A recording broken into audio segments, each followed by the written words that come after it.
I write to you from Gaza, where no voice is heard except after the roar of shells. Here, journalism is not a profession, it is pain. These were the words of Mohammed Salama. Little did he know that his voice would be silenced just 3 months later. A double-tap attack on Nasser Hospital, deliberate Israeli strikes on the frail, starved bodies of patients, journalists, and medical and rescue teams killed at least 20 Palestinians. A mere mishap, Netanyahu said. But is it? In 10 days, 11 journalists have been killed. Among them, at least 2 were falsely framed as Hamas-affiliated Anas al-Sharif and Mohammed Salama. ישראל מחליטה לחסל את העיתונאים, אז עדיף מאוחר מאשר אף פעם לא. משרתים עדיין את האינטרס של חמאס. אפשר לומר שהשפיץ של הזרוע הצבאית של החמאס אלו אותם עיתונאי נוח'בות. The legitimization cell, a new Israeli unit tasked with falsely framing one journalist to justify killing 20 others? Why? To bury the truth with them.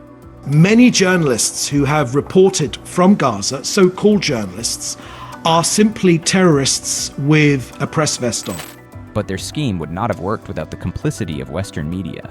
They're part of the propaganda mechanism that Israel depends on. A glaring example is AP's coverage of the assassination of Maryam Abu Daqqa, as opposed to that of its former Israeli videographer.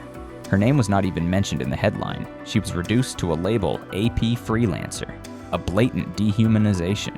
An analysis by FAIR of 15 major outlets on the assassination of Anas al-Sharif and his colleagues reveals a disturbing trend.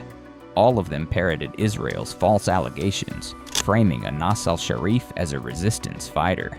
Another issue is the discrepancy between the number of journalists killed in Gaza, as reported by Gaza's Govt Media Office and CPJ. While CPJ counts only 197 killed, the Government Media Office has published a list with 246 names of slain journalists. Meanwhile, Israeli media has been described as a parody journalism since the start of the genocide.